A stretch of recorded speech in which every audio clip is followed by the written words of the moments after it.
So, I'm Dr. Wills. For those of you that don't know me, most of you do, familiar faces.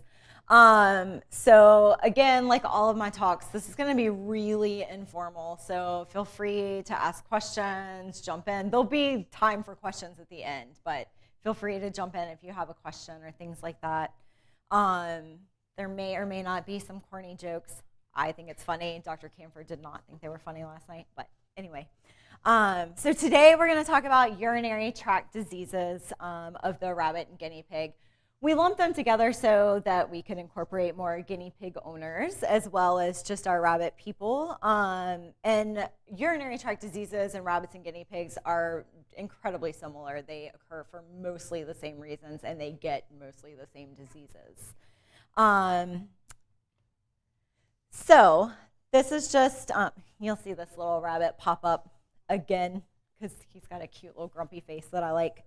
So when we talk about the urinary tract, we talk about the entire urinary tract. So the urinary tract in all mammal species encompasses your kidneys and their blood supply, as well as the ureters, the bladder, and the urethra. So all of which have their own nerves and blood supply.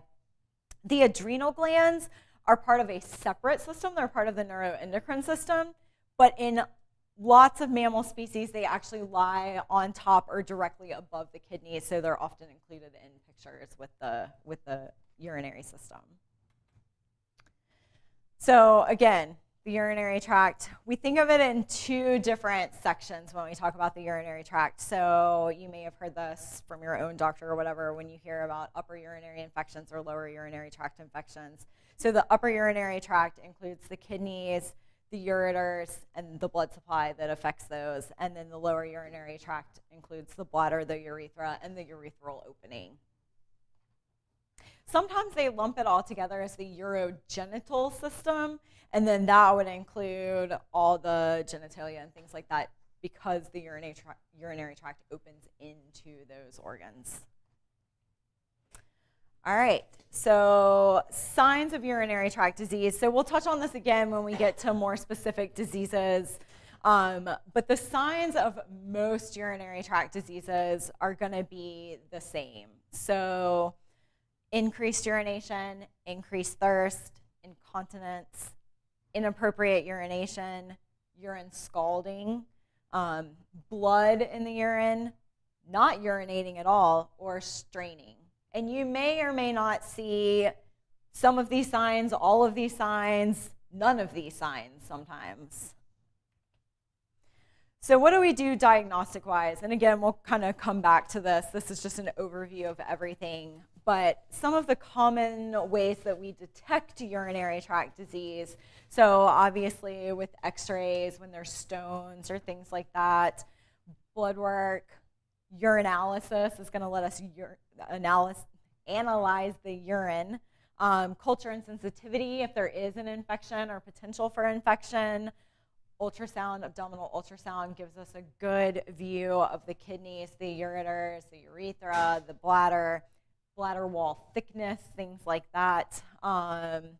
Pylography, so pylography means basically what we do is we take contrast media to highlight those organs and see how fast the contrast material is actually going through and make sure that it's being expelled normally. And then CT scans. MRIs to some extent too, but CTs tend to do better for this kind of, for these kind of diseases.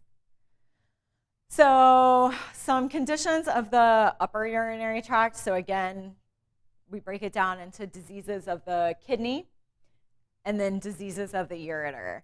So common kidney diseases, kidney stones or cyst. In some species, cysts can actually be quite normal. So ferrets get a lot of kidney cyst. They almost never cause any problem and we see them just full of cyst. Rabbits and guinea pigs will also get kidney cyst. Usually they are also benign and an incidental finding on ultrasound. Stones obviously cause a larger problem. Kidney infections, hydronephrosis, which just means your kidney is really swollen with fluid. Kidney failure, of course, acute or chronic. tumors, and then importantly in rabbits, not as much in guinea pigs, but cephalozoan caniculi can cause a lot of kidney problems. Diseases of the ureter are much less common, so you can get ureteral stones. So especially if you have little tiny kidney stones, they will often slip through the pelvis of the kidney and down into the ureter.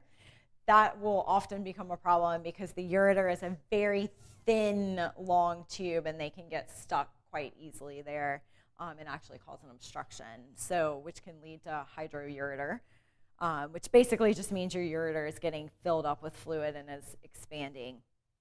And then tumors, transitional cell type carcinomas, and things like that. Cancer of the ureter is very uncommon. In fact, I don't think I've ever seen a cancer or tumor of a ureter in an exotic mammal pet. So conditions of the lower urinary tract. So, and we're going to come back and touch on these in more detail, some of them.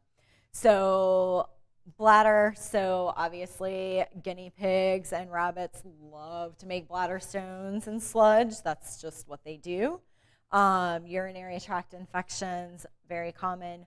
Tumors, less common, but they do happen. And then in the urethra, again, stones, same kind of problem as with the ureters, is that basically you'll get these stones rolling around in the bladder, and if they catch just right, they'll fall down into the urethra, and then you actually have a problem. It can get obstructed.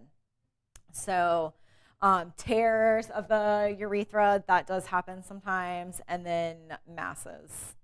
So common conditions, so we're really going to talk mostly about stones and sludge and then urinary tract infections. So the two most common conditions in guinea pigs and rabbits are stones and sludge and urinary tract infections. We see it pretty much every single day.